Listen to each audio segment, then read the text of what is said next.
शिवलिंग बताए हैं जहां पर धूल से भी अगर कोई चंदन की उंगलियां लगा देता है। 7 स्थान ऐसे हैं जहां चंदन की मात्र उंगलियां लगा देने से ही शिव पितृलोक के पितरों को मुक्ति प्रदान करके वैकुंठ लोक का निवास दे देते हैं। 7 स्थान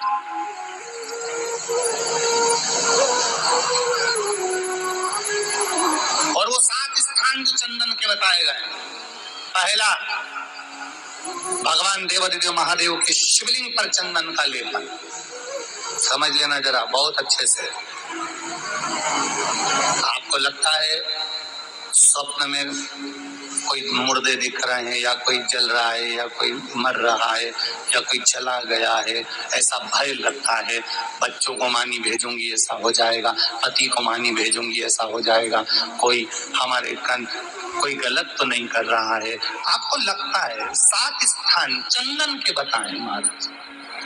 पहला शिवलिंग, दूसरा जहां गणेश जी का स्थान है, मालूम है ना सबको, जम के बोलो जरा, मालूम है ना सबको, जहां गणेश जी का स्थान है वहां अलग से गणेश जी बैठे, वहां नहीं। शिवलिंग में जलाधारी के ठीक सामने राइट में गणेश, लेफ्ट में कार्तिकेय, बीच में अशोक सुंदरी। तो पहला चंदन बाबा के शिवलिंग पर, दूसरा गणेश जी पर चंदन की उंगली, तीसरा सदानंद कार्तिकेय पर चंदन की उंगली, चौथा अशोक सुंदरी पर चंदन की उंगली, पांचवा जलाधारी पर चंदन की उंगली, छठा जो शिवलिंग का जल बह रहा है इसके ठीक विपरीत की ओर चंदन की उंगली, और 7वां चंदन नंदी के मस्तक के ऊपर जो तो सींग लगे रहते हैं उस पर चंदन की उंगली। ये कब लगाई जाती है? या तो अमावस्या के दिन। आपको लगता है कि हमारे पूर्वजों का उद्धार नहीं हुआ, हमारे पूर्वजों का कल्याण नहीं हुआ, कहीं अधोगति में कोई चला गया है, उसका बस एक बार, रोज नहीं जरूरत है, प्रतिदिन जरूरत ही नहीं, महीने में एक बार अगर अमावस्या के दिन भी आपने चंदन के थोड़ा सा चंदन अगर मेरे देवादिदेव महादेव को 7 स्थान पर समर्पित किया है। अशोक यहाँ पर वर्णन कर रही है, मैना धन्य और कला की कथा कह रही है। तीनों ने सनकादि ऋषियों से मांगा। चंदन भगवान को अति प्रिय होता है और चंदन ही एक ऐसा होता है जो पितरों को भी प्रिय होता है, जिसका स्पर्श मात्र लगने से पूर्वजों का कल्याण हो जाता है, वो चंदन। अमावस्या के दिन जो नदी, तालाब, बावड़ी, कुआं किसी भी एक जगह पर अपने पूर्वजों का नाम लेकर शाम के समय पर दिया लगाएगा, ये मेरा विश्वास रहता है, उसके लिए कुबेर भंडारी भंडार जरूर बनेगा।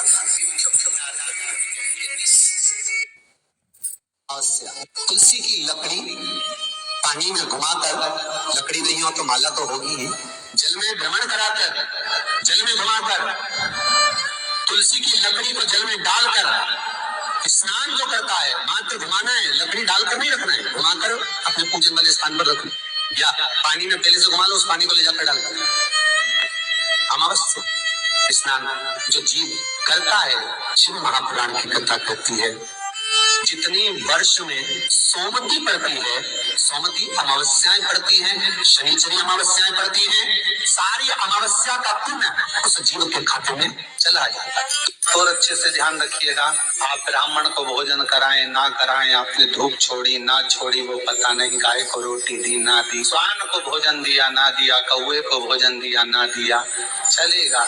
पर अमावस्या के दिन, उस दिन प्रदोष काल में, प्रदोष के समय पर, शाम के समय पर जाकर किसी भी नदी, तालाब, बावड़ी, कुआं, कहीं ना कहीं जो आपके पास में हो, वहां पर एक घी का दिया बत्ती का मुंह दक्षिण की ओर कर अवश्य जला कर जाना, सारे पितृ दोष समाप्त हो जाएगा। निवेदन है, माताओं से निवेदन है, मान लो आपको कोई ब्राह्मण देवता ने कहा कि आपके यहाँ पितृ दोष है, तो आपको घबराना नहीं है कि महाराज जी मुझे क्या करना पड़ेगा, पितृ दोष है।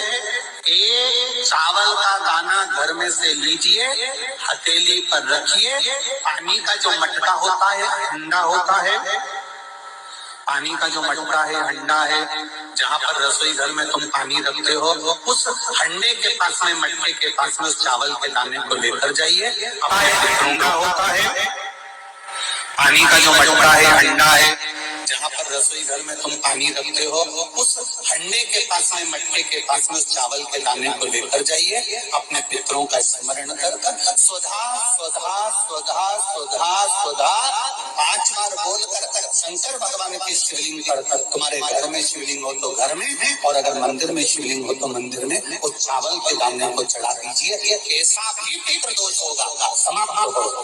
कि गाय जब अपने बछड़े को दूध पिलाए और बछड़े के मुख पर जो फेन आए, उस फेन को